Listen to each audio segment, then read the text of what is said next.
Sorry. Yeah. I'm just sorry. I know what we're getting ready to talk about. I just got it started in my head immediately. Bananas and dildos. Let's go.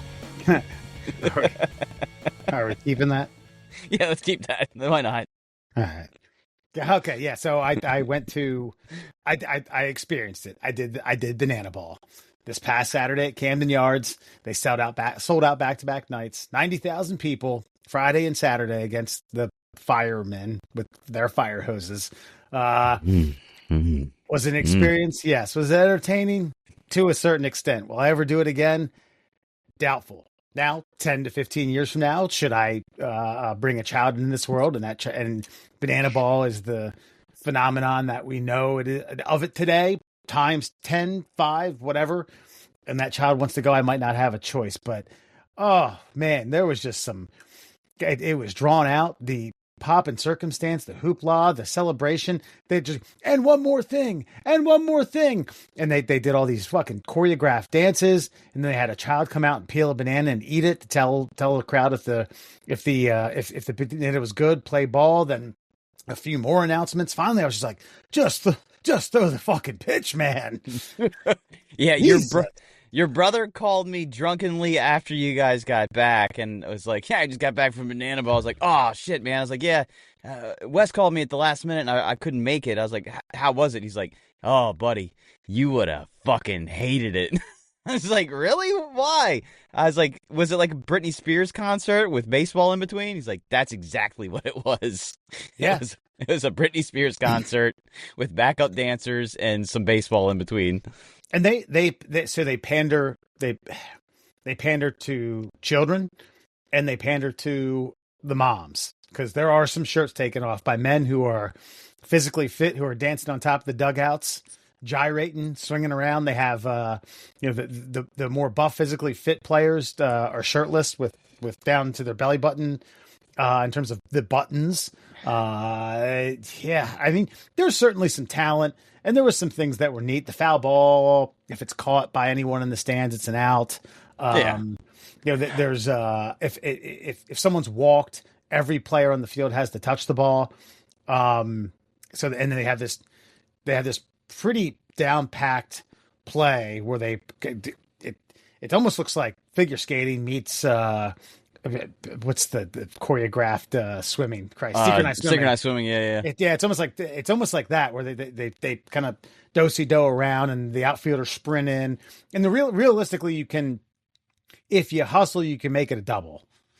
But for the most part, it was just singles. I didn't think there's any other rules. I didn't quite get the scoring system.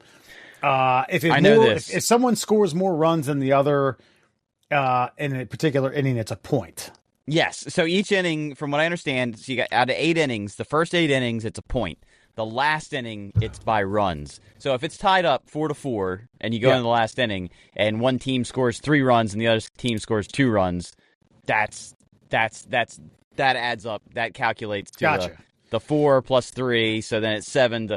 Which makes sense, which is almost how they kind of ended the All-Star game, which we were excited about. It was a tie game, and then they based it on how many home runs that each team could accumulate, and that added up to the victory.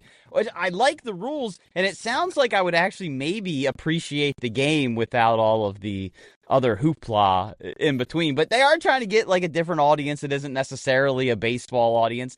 And I got to tell you, based on your description of Banana Ball and the fact you hated it so goddamn much, tells me how great a marketer this motherfucker is. That guy needs to be in charge of something else besides baseball, because every time I see those TikTok videos, I'm like, man, really hope I can get to a Banana Ball game one day. And now that you're telling me, like, yeah, I finally did it, and I finally realized that I hate it. So, good. Yeah. I'm trying to, like, the best way I can describe it is I just like normal baseball too much. You know what I mean? I'm a purist, and I don't need all that. However, I could appreciate the entertainment value. I understood what they were doing. There was just some times where it just, like, some of the stuff just got dragged out. Some of the stuff going on between innings, it was like 2 and 3 minutes long of, just, hey, it's the 4th inning. It's time for the banana dance. It's like, oh, God. Yeah, they actually, and before the game, because they're doing a lot of stuff. A lot of players are warming up. The guy who does the backflip catch in the outfield. I don't even know if this one guy plays. He just does a bunch of a bunch of back handsprings and backflips. He was warming up, but they said we're gonna play for the audience professional wrestler theme songs. Raise your hand if you know them. And I knew them all. I was like, oh, me, pick me. I was just going to tell the kid next to me what it was. And his mom was kind of surprised and a bit like concerned. Side-eyed. Like, yeah, just like this fucking grown ass man knows them all quickly too. Yeah. It's like as soon as the glass broke, I was like, Stone Cold. That's it. That's Stone Cold. Wow, yeah. Well, it's a certain skill that I've learned that, man, I don't want to get back into a professional wrestling. We like to spin a yarn on these things. I'm just realizing now how much the timeline like I was around for, and it's basically all of it. And so yeah. I mean some of the obscure guys, like I don't know, like there's some old WCW guys I would okay, here's a question. Would you know WCW intro songs, or would you only know WWEF? Yeah, I'd know WCW, even the old ones, even when they were like straight up doing royalty-free samples. I was going to say, because Hogan used to come out to like a royalty-free karaoke YouTube sample of Real American when he first got over to WCW, and it was I'm trying to remember. It was like the lyrics to it. Dun dun dun dun dun dun. It's like, but it was a long guitar riff in the beginning. Yeah, he's a yeah. Yeah, right. I remember that. Yeah, but it was basically the same thing. Like we're like Hulk Hogan. It's kind of like what WWF did when Ric Flair came over. That. The Space Odyssey, but it was, the tambourine was a little different. Yeah. But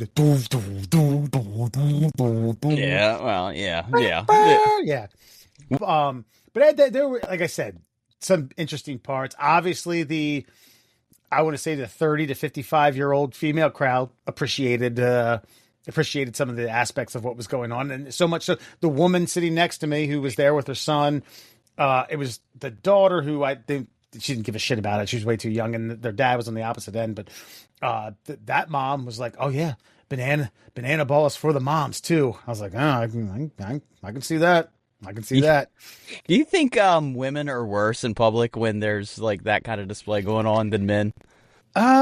Worse. Don't you feel like women are more vocal about like the stereotyped man for like catcalling is like, "Hey baby, ooga," eyes popping out of their head.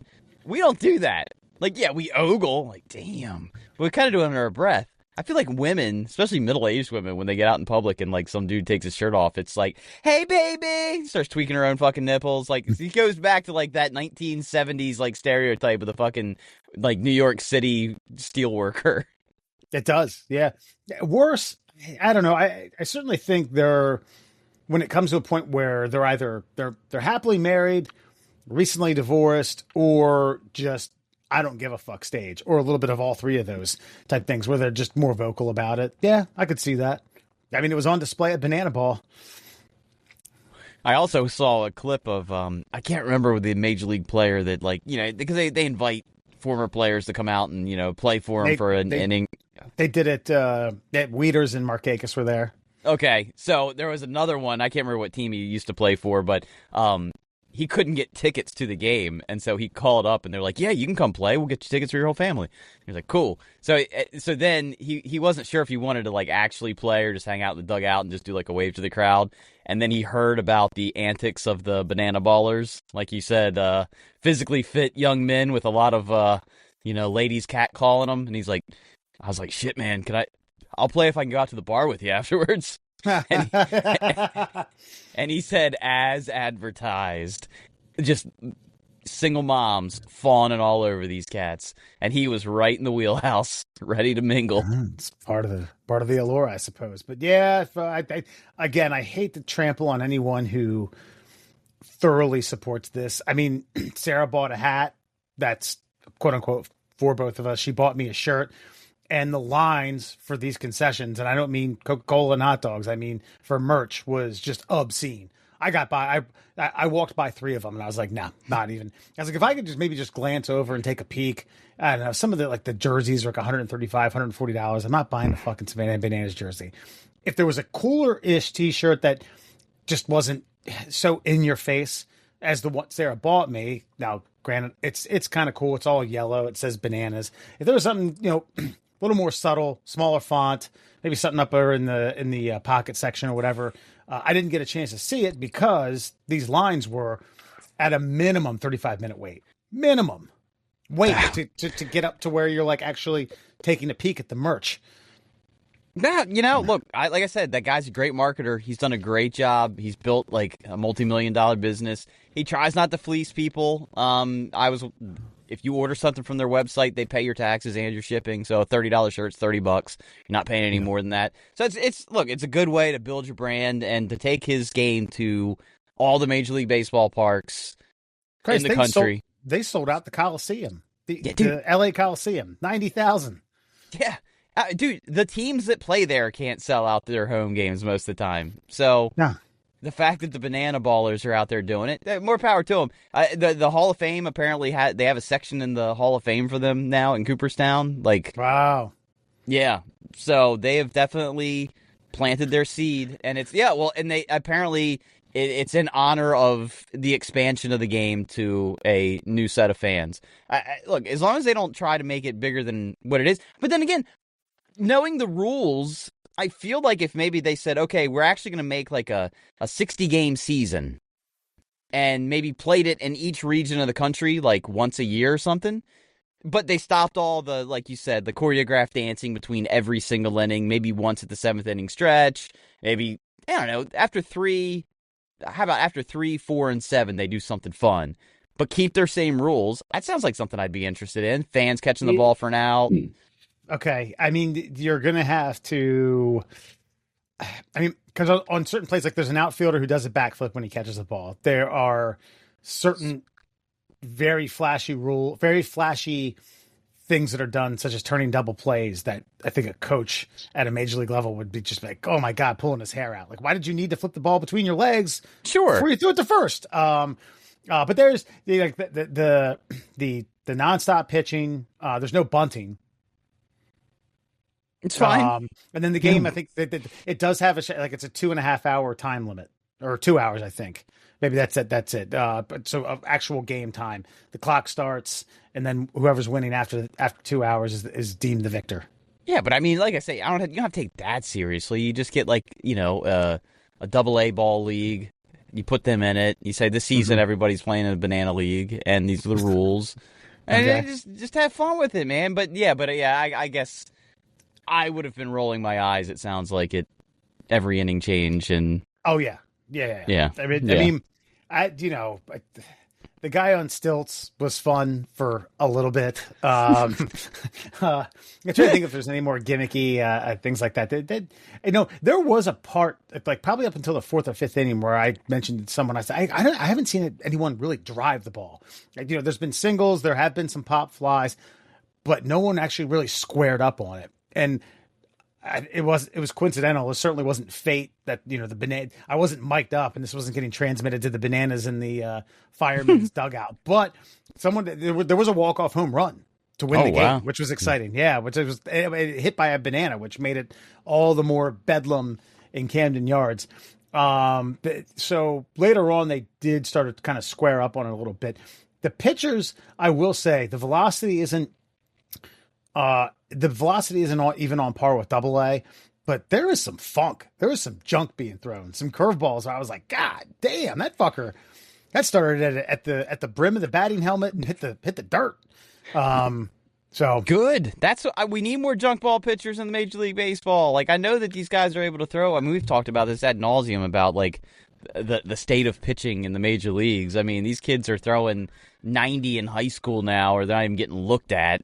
Hey, just slow it down a little bit. Actually, I was playing MLB the Show the other day, and it's like, that changeup's 88, but his fastball's 98. So there's still blah. Back in the day, 88 would have been a fastball. I'm like, yeah. When I grew up, 92 was fucking heat, man. Yeah, you were throwing gas. Yeah, there was a handful of guys that could get 97, 98, a handful. I mean, less than 5.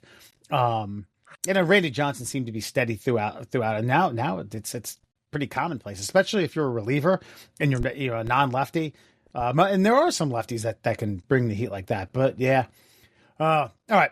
We've beat this banana into mush. And now we're going to pivot to another sport that's, I guess, is on par with banana ball, the WNBA. Maybe they could use some choreographed dancing. Oh, well, ting. So the timeline of events goes back to last Tuesday.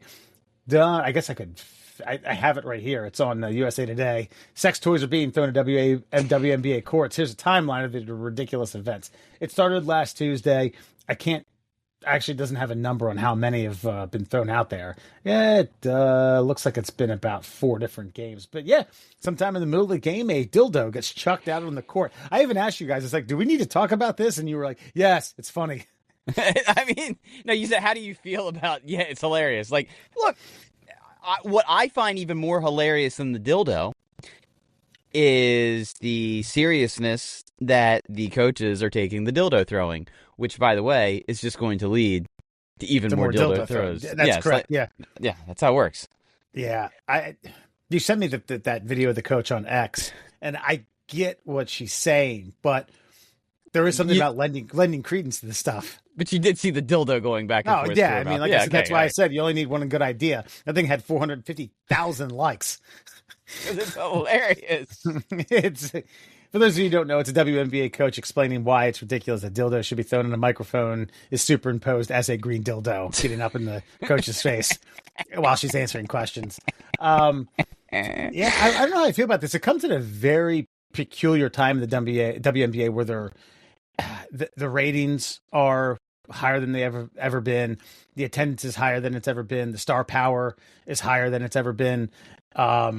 And now they're demanding more money, both verbally and symbolically via T-shirts during All-Star games.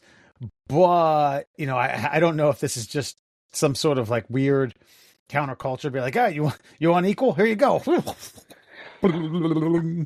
Well, I think it's funny because it's women playing basketball and you throw a dildo on the court. I mean, it'd be funny if the men were playing, but I think it's even more funny that it is actual, the people that would actually use the product. It's getting tossed on the court.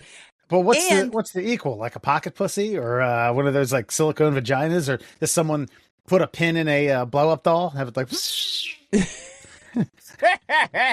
Yes. No, but I think you've got a league that nobody took seriously, and then as soon as people start looking at it like a competitive, serious sport, they start taking themselves way too seriously. And then it's almost like, it feels like ever since Caitlin Clark got to that league, and they could have just literally hitched their wagon to that horse and said, yeehaw, pull away, lady. They have done almost everything in their power to sabotage themselves, including taking this dildo thrown on the court. They're acting like a bunch of dildos. I almost feel like this is what this symbolizes. They made such a to-do. They took it. This is sexist. No, this is funny. You guys want to be on par with the men. Your sense of humor has to become like a male-oriented sense of humor. Whatever. Your core audience is men.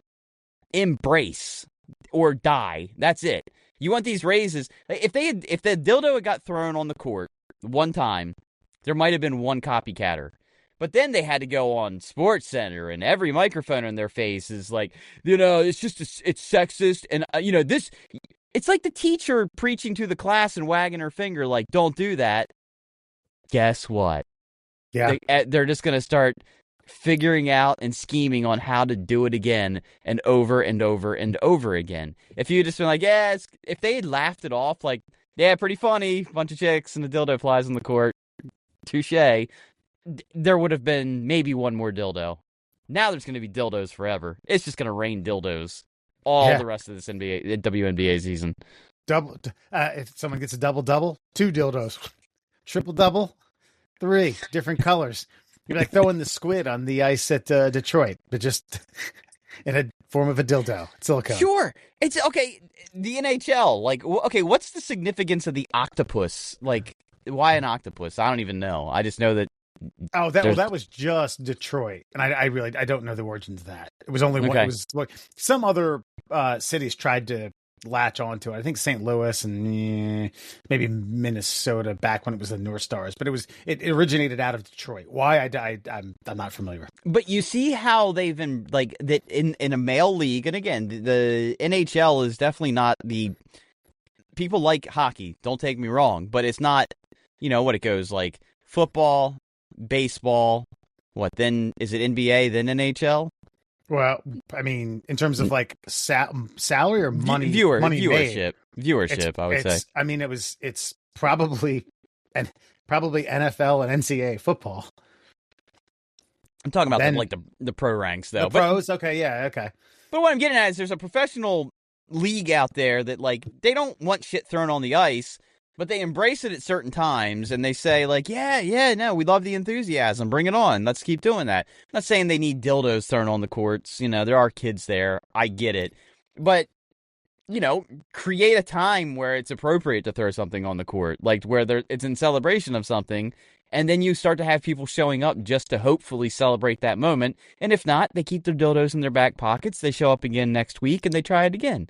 But you got to, stop taking yourself so fucking serious. You're a sport that's barely getting across the finish line. You just got to a spot where you might have the ability to protest for more, and you're squandering these opportunities left and right.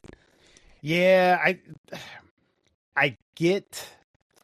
There is a part of me that understands the idea of symbolizing sex in the form of trying to grasp on for more audience and embrace dildo throwing just to earn a buck. Because a lot of these women, not a lot, but a few of these women model. There's been a couple that have done, was it the NBA body issue? And don't get me wrong, there are men who are in that issue as well. I guess my point is it's going to be a tall task from a PR standpoint to be like, all right, look, I understand you don't like it, but listen, we got to gather more steam, more momentum. So laugh about it. Pick one up and shake it around. Tiss the crowd. I guess the point is okay, in order to get that dildo thrown on the court, someone had to buy a ticket. It had to be a willing participant for your event. I thought you were going to say someone had to buy a dildo. I was like, well, I mean, they did. And now, by the way, if you go, green dildos are basically sold out, so good luck, WNBA. Are there any teams that have green in their jersey? I'm not sure, but it was such a random color to get chucked out onto the court. You think of flesh colors, you think of I don't know, neon green just doesn't seem like a widely used dildo color for some reason. I'm not in the dildo market myself, but I've heard tales. And I guess my point is let the internet talk about it. But when it comes to the athletes or the coaches, again, that lady being so just, I don't know, just disgusted. Again, you can't come on like Nurse Cratchit and fucking expect people to stop doing it. That's just going to cause it to happen more. And I'm not saying you have to embrace it with open arms, but you got to see the humor in it, or it's just going to come back to bite you. I don't know. How do you think the WNBA has handled itself since its newfound fame? I don't know to say I think it's uncharted waters. I think every day is a new adventure. I think every step along the way is carving a path that they haven't been down before. You know what I mean? They haven't had fame and fortune and good ratings, and I don't even know if it's good ratings. Better ratings than they have. It's attention. I think it's tough to say, how they've handled this newfound fame. I do think this, this immediate, quick, instant gratification response to demanding more money, has been a bit. Listen, I hate to throw shade on anyone wanting more money. We all do. It's human nature. Excuse me. It's human nature in 2025, and has been for the last 50, 60 years or so. So it's not necessarily it's something you're born with instinctively. But I wish they would pump the brakes a little bit and just let the product speak for itself. And you don't just have Caitlin Clark. This Paige Buchers, who's a rookie this year, is setting the league on fire. You have some other star power that you can get behind. just push the stars. Make them the thing. I mean, that's what that's what the NBA did. The NBA leading up to like going into the 80s was a floundering league. Had shit ratings. Christ, I tell this as a joke to Dewey and I think I've told it on the podcast. The 1975 NBA Finals, Baltimore Bullets against the Golden State Warriors. They were playing in it's the Oracle, which was like next to the Oakland Coliseum, but it wasn't called that. I think it was like the Oakland something Almedia Coliseum. The first two games of that final that was to be played at Golden State, the city of Oakland had already booked it to the circus. It said, "Sorry, Ringling Brothers is better than you. Like you got to take that NBA, got to take that circus elsewhere." So they went to the Cow Palace in San Francisco. Wow. And they rode the stars when Magic and Bird came out. And then, they signed them up though they didn't sign them. The players signed on to sneaker deals. They did advertising, and then Jordan was a whole nother beast, but they rode the stars. Do that. Ride the stars. Well, you know what I mean. No, hey. Who's that one chick, that stuck up for Caitlin Clark? She's a star you should ride, you know what I'm saying? Yeah. I guess my point is, so as soon as Caitlin Clark was entering the WNBA, like, well, I don't want to disparage or speak out of turn, but like, was it like Cheryl Swoops or somebody who was like, yeah, well, she had that COVID year, so she had an extra year, and it's like, that's not true. She didn't have an extra year to break the college points record. I'm not sure. It may have been Cheryl Swoops. I'm not sure who it was. The I know point you're is, talking about that. But it was like they already started saying, well, yeah, she's good, but she's not that good. She didn't deserve that. And it was like, no, you're wrong. You got your facts incorrect. Then they didn't go back and correct the record or apologize. They were like, and I'm not saying they said this specifically, but it's like, fuck that white girl. That's kind of the energy they gave off. And then she comes into the league and I'm not saying she was dominating, but for a rookie and a professional sports league who had no break between college and her professional career. Oh man, it was like a week and a half. She was tearing it up, and rather than embrace her, it's like, yeah, well, she'll learn. She's not that good. Just give her a second. She'll, and then nope. Then she breaks like the 3-point that 3-point record. Still no credit given. And then they start fucking ganging up on her, and she's getting the shit fouled out of her. She gets to the Olympics come around. Hey, we've got this hot new star that could be on the face of every television commercial, cereal box, and T-shirt. And what do? Nah, you're just a rookie, kid. Your numbers aren't as good as the media makes them out to be. It's like, what are you doing? You're burying your cash cow. You're cutting the head off the goose that's laying the golden eggs for you. And then they foul the shit out of her so bad that she's injured for what? She's been injured more like. I think it's been like, yeah, it's been on. She's played some games, but it's been a lingering type thing. Yeah, the groin issue. Yeah, and they keep fucking her up, and then you have who was the chick who got arrested in Russia, Griner or whatever. Then she's talking shit about being too many fans in the stands. It's distracting. Yeah. What are you doing, man? And then you start getting some media attention because green dildos are getting thrown on your court. I'm not saying you go out and you buy cases and crates of dildos to pass out to the fans on the way through the door. It's not dildo bobblehead night or anything. Don't turn this into banana ball. But you don't disparage the thing that's like literally green dildos are the only reason anybody's paying attention to the WNBA right now, sans Caitlin Clark. And I agree with you that there's new stars coming in, but it's a tree falling in the woods. If there's no one around to fucking see or hear their dominance, are they there? And then you still want more money? Dude, they should have rode this season out. They should have massaged Caitlin Clark with essential oils backstage, aromatherapy in a hyperbaric chamber from town to town, gotten through this season and said, look at the product we've presented to you. We'd like some more money. Oh, yeah, some of that's based off of the organization, like the team evaluations, what they evaluate at in terms of money, which is why they're wanting. But in my opinion, what's good for the goose is good for the gander. Like if she gets a big contract, then the bar's set. Then the rest of you, while some of you may not get that contract, you're going to get something pretty close to it. And it's going to be more than you've ever made before. Yeah. I mean, or put that old Scott Hull clause in the contract, like where Caitlin Clark gets to match like the highest contract in the league every single time, and then you guys start to build yourself up, and then like you said, you create a standard, and then you don't fall below that standard. Voila, you guys start getting paid. But you got to do it incrementally. You can't just like demand more money when you've been a failing league since you've been introduced to the circuit.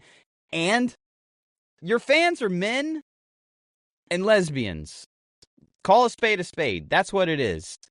Pander to these people. I'm not saying you got to go out there in like negligees or anything, but I'm just saying some V-neck jerseys might not be a bad idea. That's all I'm saying. You want to turn it to the lingerie league? That's what you. No, that's what I want it. No, but I mean, like you said, the banana ballers are out there. They're wearing ties and nothing else. It's something like that. There's a few guys like that. Yeah, but fitter ones. But this is what's funny about that. It's like, now you're pointing it out, but generally speaking, you're blind to that. Like, it doesn't bother you. It doesn't affect you. That's not what your eyes are like gazing in on. Like show me some baseball. That's your main concern about banana ball, right?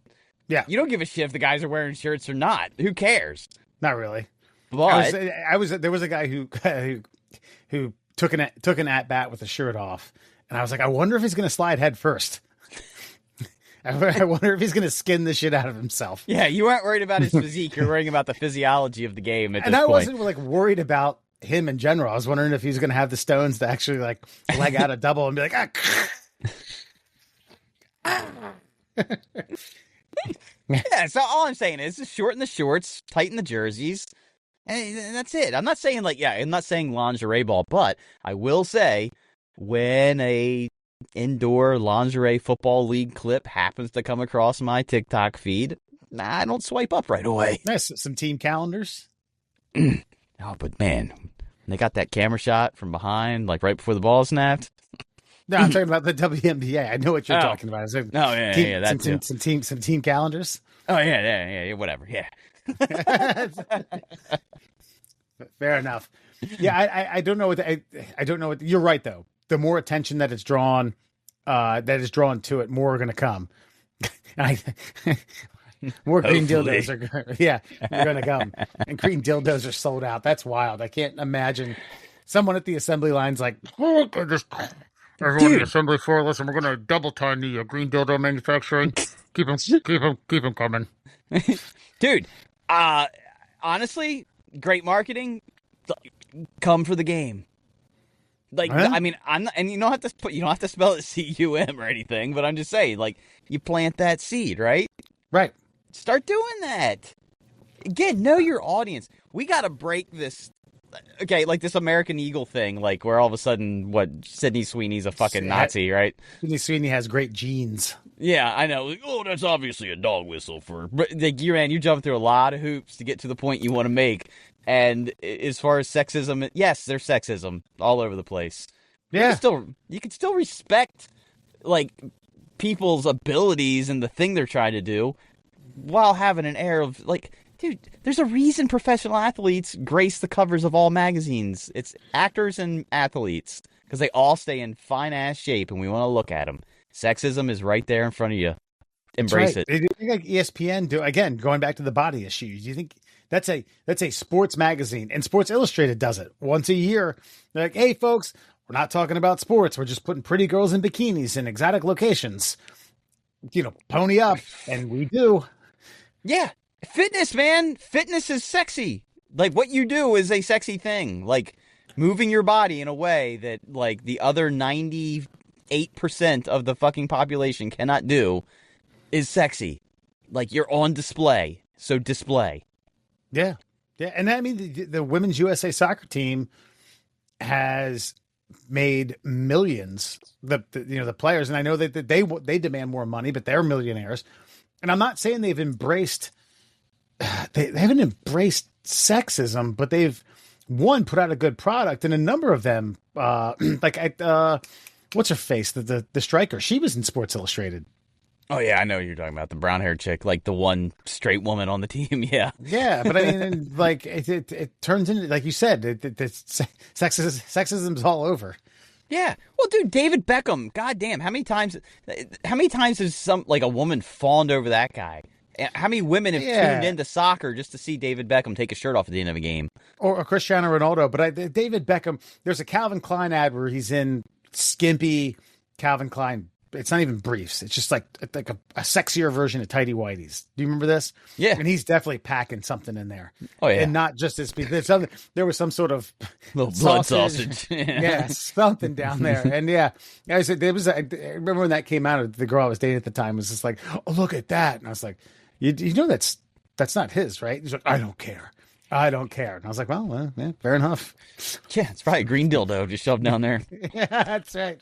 Haven't even introduced us. Here we are, 35 minutes into the show, Middle Class Holes, Murr and Foxman. Alan is actually at a concert tonight. He'll be joining us in the next couple weeks, so stay tuned for that. Do we want to take a break and then get into this? Do we want to take a break and get to Fun Fact Friday, or do you want to do single riders at Walt Disney? Oh, spin the wheel.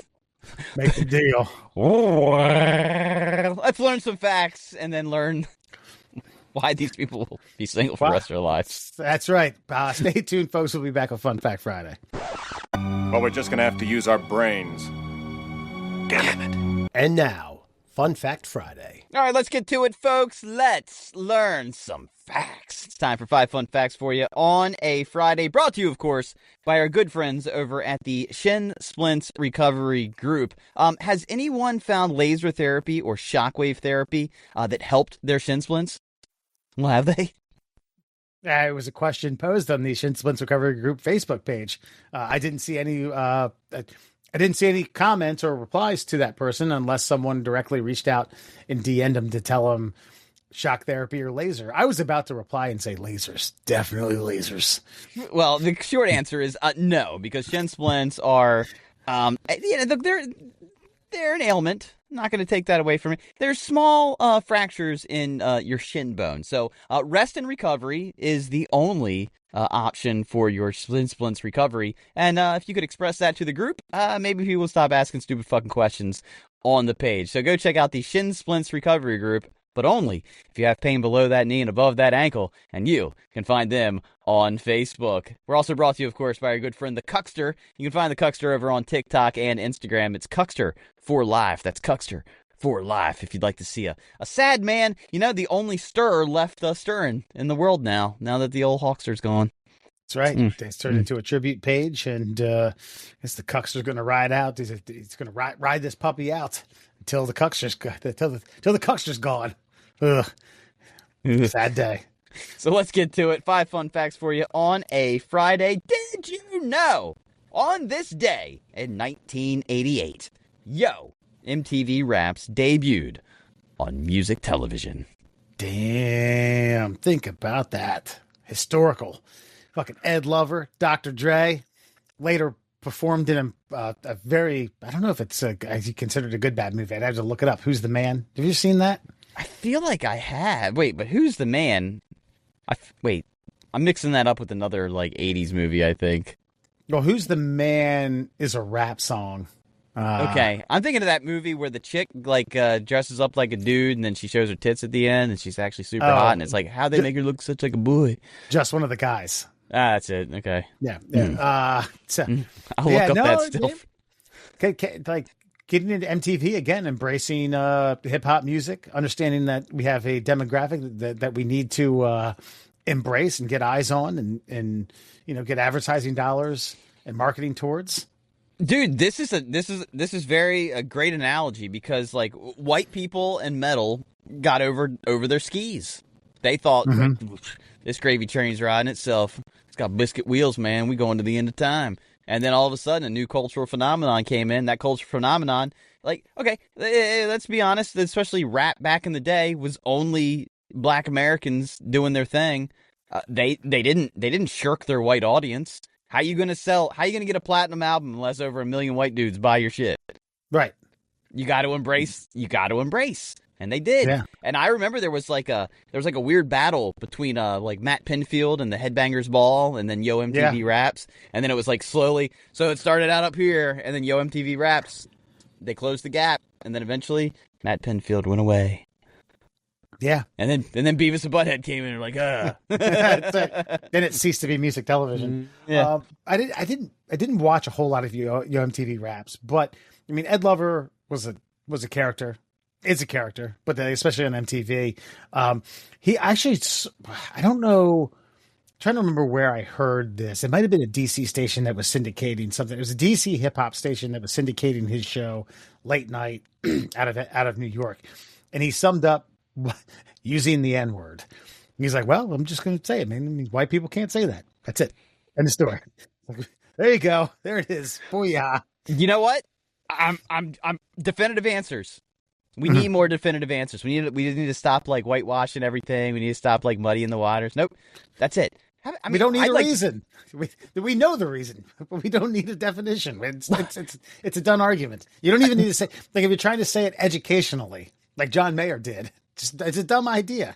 Yeah. Look, they try to get me to say it at work a lot. Like, guy, just try it out. I want to hear it come out your white mouth. Go ahead, try it. I'm like, no, yeah. I'm not doing it. Like, we give you permission. I'm like, I know you do. I'm not doing it. Just not. I'm putting my foot down. And then they almost back me into a corner where I feel like I'm like reverse Uno. Like I'm using it by not using it. Like, dude, yeah. They might break me one day. I'm worried. But to go back, Who's the Man? It takes place in like Harlem. There, Ed Lover and Dr. Dre play a couple deadbeats who basically are forced to get a job, so they join the police force. And they purposely try to fail the academic test to get in. Like I just wrote abacadabra on the Scantron the entire way down. It's like, yeah, me too. And they end up passing, and their boss is Dennis Leary. Oh, Jesus Christ! Oh, yeah, hilarity ensues. That might have to be a good bad movie review. Give me 2 seconds. I think it's Who's the Man? Is it the man or the man? Nah, I think it is. I think it is the okay. 1993, 56 on Rotten Tomatoes. Ice-T, Bernie Mac. See if it's him. Colin Quinn. Holy smokes! Yeah, dude, that's a reviewable movie right there. Come on, Kurt Loder's in it. Kurt Loder, dude. Kurt Loder's like 80 now. Yeah, no, he is Queen Latifah. Ashanti played a kid. See if there's any other. Flava Flav, Terrence Howard. See if anyone else made a cameo. Be Fine. I don't know if you remember him. He's an R&B singer. Yeah. Anyway, yeah, it's a good movie. Danny Boy, Stretch. So basically, every cultural hip hop artist of the era is in that fucking movie. Yeah, the greatest scene in that is when Dennis Leary flips out about Dr. Dre's name being Dr. Dre. He's like, Dr. Dre, did you go to medical school? Nope. Did you earn that? Did you earn that name? Nope. You just gave it to yourself. Mm-hmm. Yeah. It's like, my brother, who's in $135,000 debt, did they call himself doctor? Well, it's just, John Cena, doctor of thugonomics, so there's that too. That's right. And okay. Slick, the manager, was the doctor of style. Teddy Long, God, he had a good run as like the. These are two separate guys. What, Teddy Long and? Teddy yeah, Long's you're right. Not Slick. Yeah. Okay. Oh, my bad. You're right. I apologize. Okay, let's move on. Did you know? The loudest animal on Earth is the sperm whale, which can produce sounds up to 230 decibels. These clicks are so powerful that they can be heard over 1,000 miles away in the ocean. Damn. And you got to think that's when he's coming. Mm-hmm. Mm-hmm.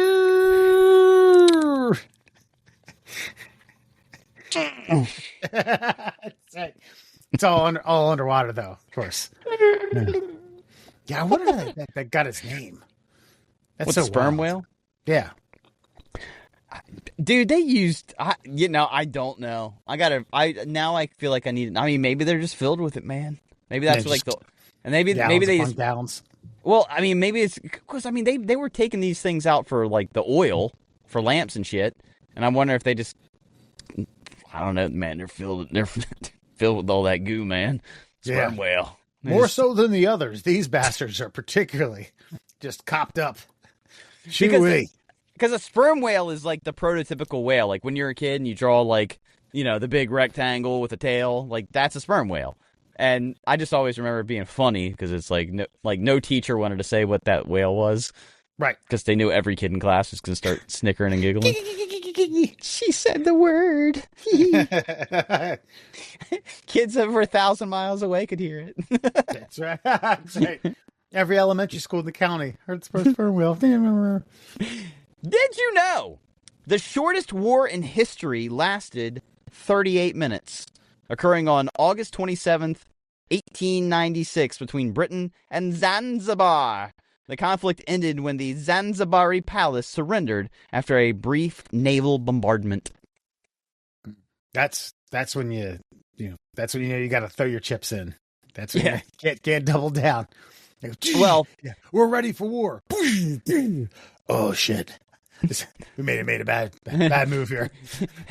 Fuck you! Boom. Okay, I'm sorry. I mean, especially with, like, the British Navy of 1896, for God's sake. I mean, that would be like the U.S. Air Force, like, just kind of like hovering over your skies, and like, they're not going to do it. Never mind, they did it. Yeah, it's right. Zanzibar. What were they trying to defend something or take something over? I have no idea. I always just Zanzibar is just like one of those like funny things that I feel like British people say like when they're excited, like Eureka, like Zanzibar.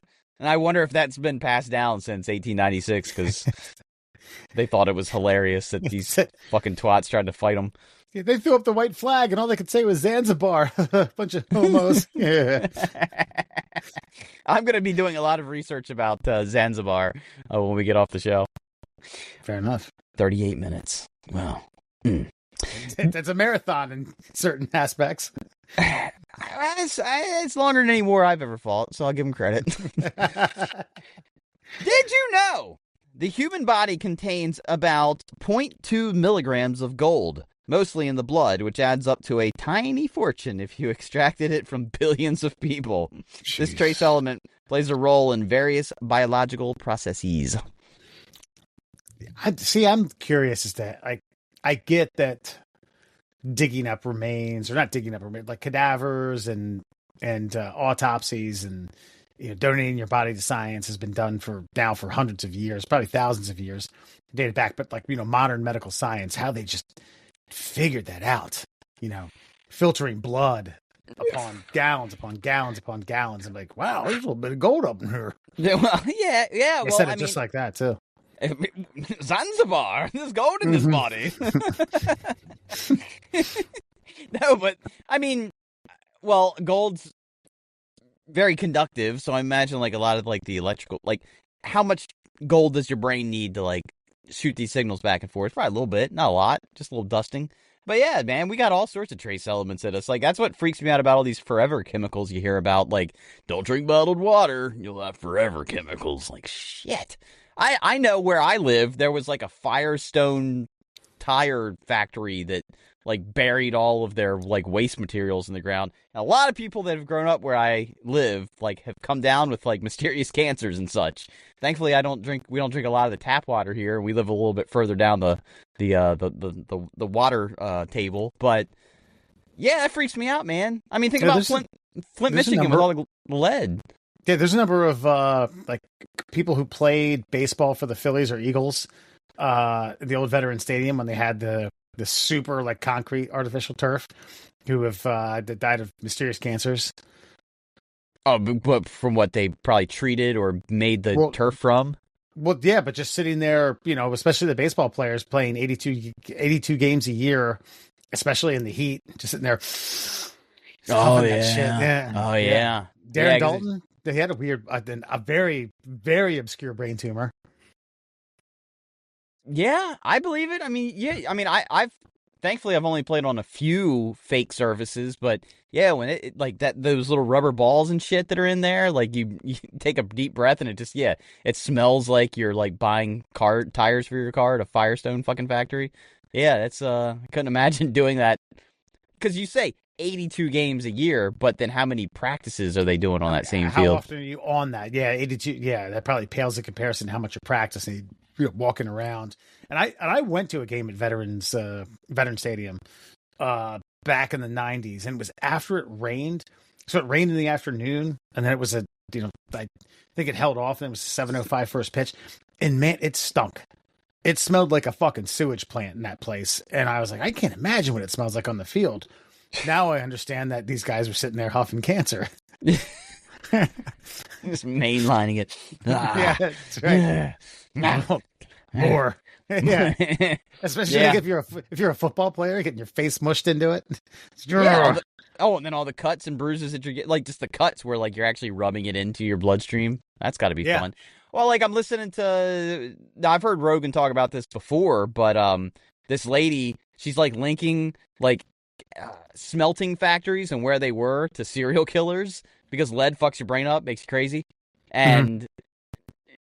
They're talking about like leaded gas. The only reason they put lead in gas back in the day was to stop that engine from making that pinging sound. There was nothing functionally wrong with the engine. They just needed some kind of like lubricant in there, so they added lead to the gas, and it obviously makes people fucking crazy and diseased, causes cancers, the whole gamut. And they didn't care. They just did it. Yeah. But that's when you see unleaded, it means something. Remember? Yeah. By the way, there hasn't been leaded gas in this country in God knows how long. So, like, is there like a sticker cabal out there? Like, oof, here you're putting up a gas station. I've got these unleaded stickers for you. You're gonna have to purchase. Yeah. This is per guidelines. Yeah. There's some studies going on in like the upper Delaware region, like north of, I want to say like north of Newark into the Wilmington area, and then into PA where it's like an alarming rate of, is it glioblastoma a brain tumor? Sure sounds like it.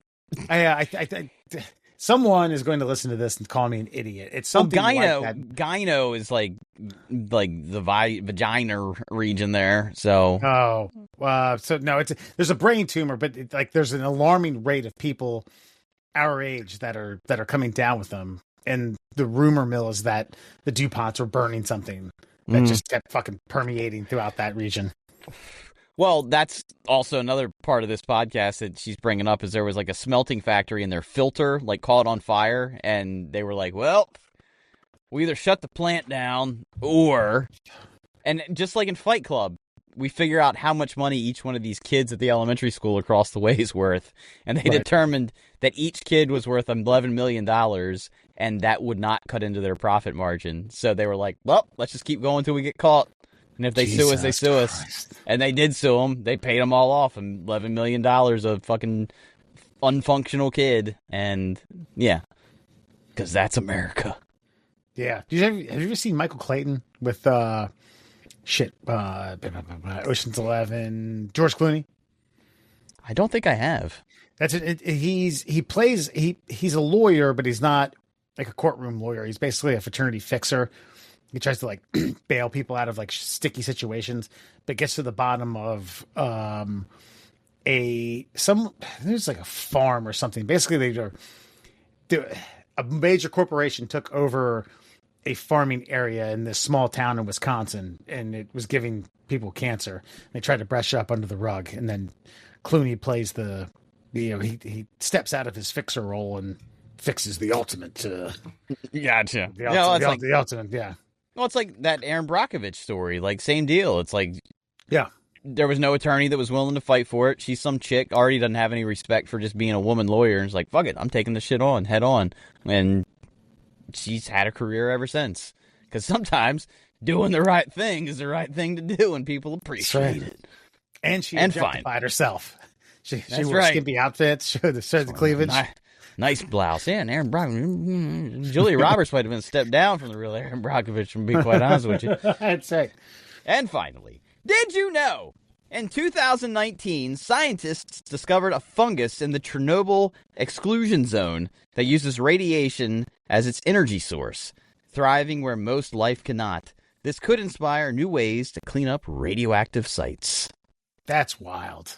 That's so wild. Imagine, I get fungus is going to they're going to supersede humans. They're going to live much longer than we will ever live.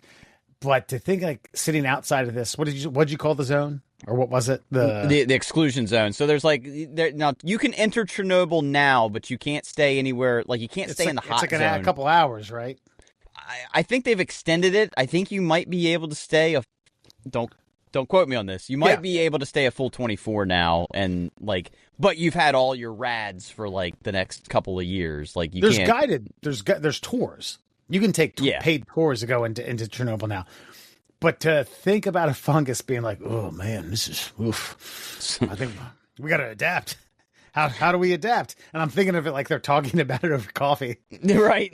Well, you know what though? I mean, but it might not even be adapt. It might be like, imagine this, like you're the pussy fungus because there's no radiation around, but there's just enough to keep you alive. And then all of a sudden it's like, ooh, I'm feeling good today. Bill, how you feeling?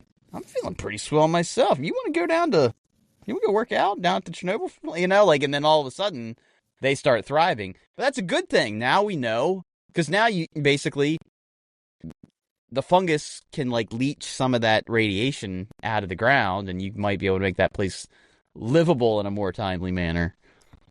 I wonder if you can somehow harvest it to treat humans.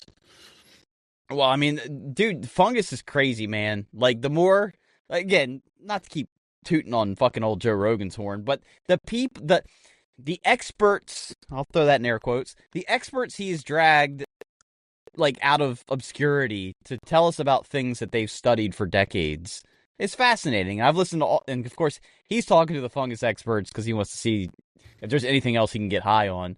But like the shit I've learned about like fungus and mycelium and all the other shit, like it's pretty wild. There's a guy that's talking about how there could have been a split in like the evolutionary process where like fungus was like the more dominant species, but couldn't survive above ground. So it could be more intelligent underground, and we just can't communicate with it because it's a global network of fungus.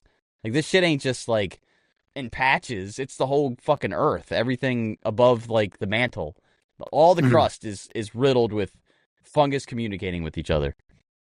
Yeah. Hey, you ever heard about this spot in Chernobyl? Oh, man, it's like Popeye eating spinach. Yeah, delicious. And that, my friends, is your Fun Fact Friday. All right, folks, stick around. We're going to take a quick break. We'll be back with some Disneyland extravaganza via, if you're single and you like to go to Disneyland alone, we got something right up your alley. Non-fungal. All right, be right back. Remember, kids, research is for pussies, especially when you do your own. The Middle Class Holes. And welcome back to the Middle Class Holes. Foxman and Murr. No Alan tonight. Again, he's at a concert. He'll be back next subsequent weeks. Tonight, before you go, if you're a single person who travels alone to go to Disneyland, or I don't know. I don't even know another way to set that up. Okay. A shocker. There's Disney adults out there that are single and looking to mingle. Okay. Mm-hmm. So, quote, single riders wanted. Disney adult dating app seeks beta testers. So there's a new dating app catering specifically to Disney fans set to take the theme park loving community by storm, introducing, quote, single riders, a platform designed to help Disney adults find love, friendship, and companionship with people who share their passion for the magic of Disney. So it's not necessarily a ride. I interpreted this as a ride. Like, hey, they're hoping. I'm single. I'm going to meet over by Jaws. Okay, cool. Well, that's Jaws is been gone for a long time. It's 20,000 Leagues Under the Sea. I thought it would have to do like I'm meeting at a ride, but no, it's meeting at Disney World. So anyway, single riders, Disney. God, these people. They showed these pictures of people of families at Epcot enjoying the fireworks show, which is fucking ridiculous. Listen.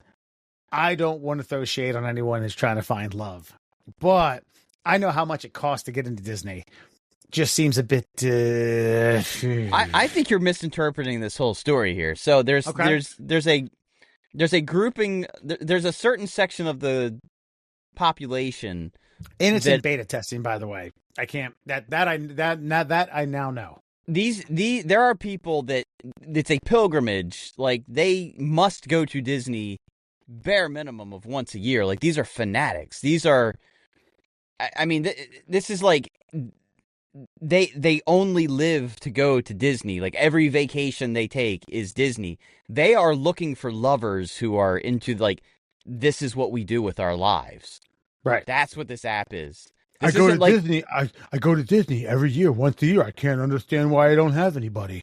Exactly. And so they're looking for that other person that feels the same way they do. Why does everyone think I'm so weird that I can't have a mate? Oh, I'll find a mate who's so weird just like me that will nerd out on Disney. They're not just meeting over at Tron. They're not just meeting at like It's a Small World for like... Well, I didn't necessarily equate it to let's meet and go on a ride together and that'll be that. I equate it to like, hey, let's do that and then that will spawn a day of adventure. Sure, but this is like Tinder for Disney freaks. And look, I'm actually for this. I thought I'd be against this. But man, if you know what you like, if having a relationship, because it sounds like having a relationship is like secondary to these people because Disney is at the top of the list. Like Disney, find love, work, but work to find Disney to find love. Like, fine. Yes, this is a good idea for whomever created this app.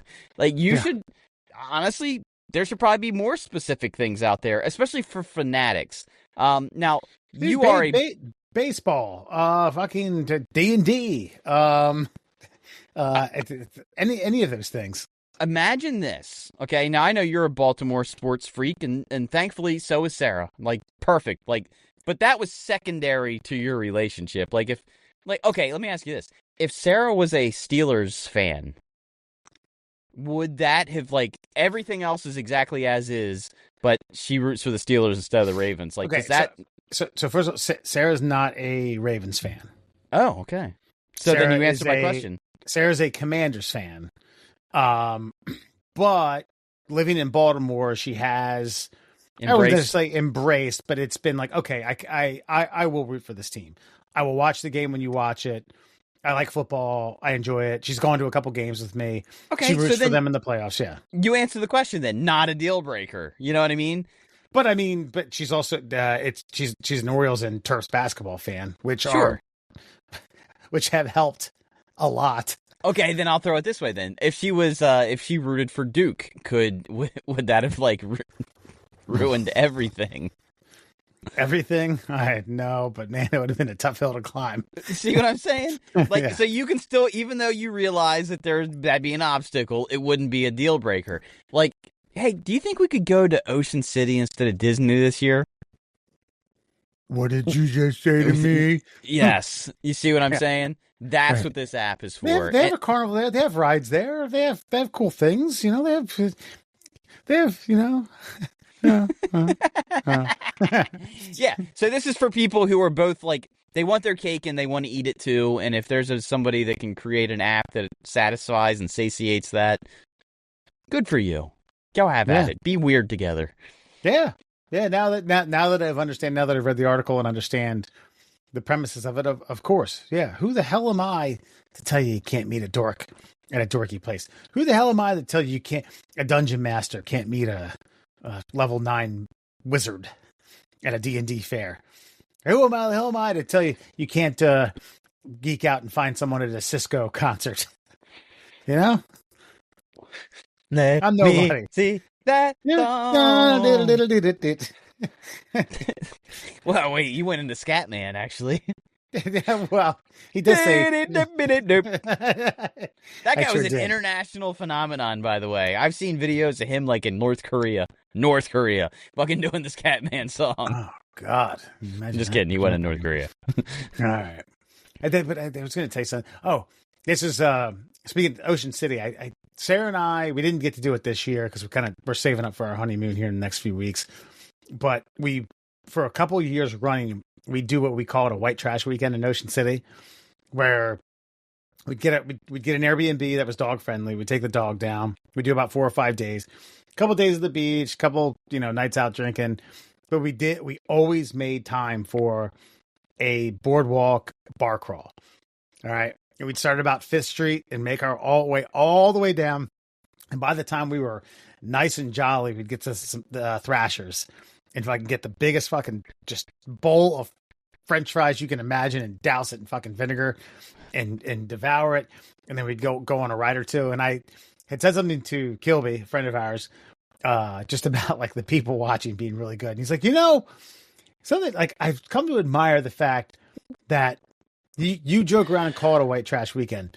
But there's some families down there where a dad has saved a lot of money to take his family down there for a week and is loving every second of it. I'm like, oh no, I appreciate that as well. I see all these families down there that everyone's smiling fucking ear to ear. Everyone's fat and jolly and happy and sucking down fucking ice cream and crab cakes and Thrasher French fries. No, it's enjoyable, man. Well, and that's why, like, when you guys were like digging in on the cruise people of the world, I was like, dude, but this is their dream. You can't poop. You can't. Look. And you guys are actually cosplaying their dream. That's what's hilarious about it. And you're having fun doing it. How do you know they're not just doing the same thing you're doing? Good point. I haven't talked to them. I can't. I can only imagine. Just remember, everybody's fucking people watching. You're on somebody's scope, my friend. Yeah. Who's this in shape dickwad? He's living my life and loving it. Yeah, that's right. He's gonna go to the Ferris wheel. But no, to circle back, I do agree. I think that it's in the beta testing. It's interesting. I wonder how many people they got to get. All of them. Every single one. Yeah, because it has Disney attached to it. They're definitely signing up just for the hell of it. And you're going to see all these, like, dude, it's like Christian Mingle. Like, how many people got married, like, in the first 5 years and then it dropped off? eHarmony. How many people got married, like, that first 5 years and then it dropped off? The Disney thing, they're going to marry all their clientele off and then it's going to drop off. But, man, for that 5 years, man, got lightning in an Aladdin lamp. You two look like a happy couple. Oh, God. My Goofy always turns into the moose, Marty fucking Moose from Vacation. Oh, God. Yeah. Well, that wraps it up for tonight. I guess I'll do my best, folks. You can find the Middle Class Holes on all your favorite social media platforms: Spotify, Apple Podcasts, Google Podcasts. At the Middle Class Holes, you can find us on TikTok, Instagram at MDL Class Holes, YouTube. We're still on Twitter. Yeah, we're on X, baby. We're on it. Yeah, suck it. That's right. Tonight on This Week in Middle Class Holes history, we're going to leave you with this before you go. Exactly. Let's see here. Exactly 5 years ago, Murr tells a story about how he shit himself in his USPS truck. What? It's been that long. That's right. It seems like it was yesterday. Yeah, yeah. I remember exactly where I was. It's in the truck, and you pooped your pants. Well, folks, enjoy. It's about a 7-minute clip. We'll be back next week with more Middle Class Holes. See you then. Take care. Stay tuned for more smooth, sexy, seductive sounds from the Middle Class Holes. You said you said that you ended a streak. Oh, I was going to get right to that, baby. You didn't catch the pun in that? I don't know. I was listening to some big pun while I was trying to catch the pun in it, and nothing came to mind. Alan, we had a conversation a few weeks ago before the switch over to the old Middle Class Holes here, where we were talking about things that I had never done as an adult, and you guys were more than willing to admit it happened to you on multiple occasions. A 29-year streak came to an end while I was at work just 2 days ago. What do you think it was, Alan? Did you shit yourself? I shit my pants, friends. Wow. Oh. Wow. Okay, yeah, go on. And it was the best part about it, because I told you I wasn't feeling well. I've had this breathing issue, and my stomach was all aflutter, and I thought I was having a heart attack at one point. But I was out on the route. I was doing my daily duties, and then I did a little more duty. Yeah, I was gonna say, I bet you did. He's been sitting on that joke all week.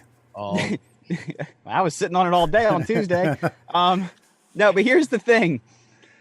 This was not one of those moments where I was like trying it out. I just thought I had to fart. Now you have to remember too that it's been like 100% humidity here in Maryland, and it was probably, I think that day it was 99 degrees on that temperature gauge thingamajigger, and I thought I just had some sweat running down my butt crack, and I was just like, okay, I got to fart. Like, nothing that I would. Again, I have not shit my pants since 7th grade. Perryville Middle School, Ms. Renwick's class, home economics. Ooh. Have not shit myself since then. And then I just thought I was just letting out a little toots, and a little Tootsie Roll came out. Oh, was it a Tootsie Roll or a Tootsie Splatter? Well, at the time, it felt like a full bowel movement was going into my pants. Because you got to remember, in almost 30 years, I've never had one leak across the line. And this was coming out. This was coming out for the finish, baby. But it wasn't as bad. I didn't panic. In fact, I started laughing hysterically because I remembered us talking about it just recently. And all I could think is, oh, I can't wait to tell the guys I shit my pants today. Yes. Streak. I get it now. Yeah, it certainly makes sense. But yeah, man, I'd say I'm a little more cognizant of it now at the ripe age of 37. I'm a little more, obviously not as trusting of my farts or my flatulence as I used to be. But there was a time where about once a year, it's not nearly as much anymore, but about once a year, it just like, oh, you, and that was that. That was all she wrote. Well, here was my strategy, by the way, and I'd like you guys to grade me on this. So I instantly realized that there was like literal shit coming out of my ass into my underwear.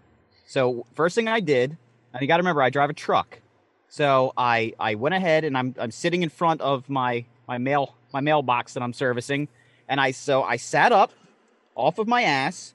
I finished putting said mail in boxes, closed the doors, and then I gently put it into drive, and I pulled about 10 feet away from the mailboxes. Did not sit down. Put it in park. Instantly stood all the way up. Went to the back of the truck, closed the slider door that separates me from the front of the vehicle, took my pants off, took my underwear off, used the leggings of my boxer briefs to then wipe my butt thoroughly. Okay.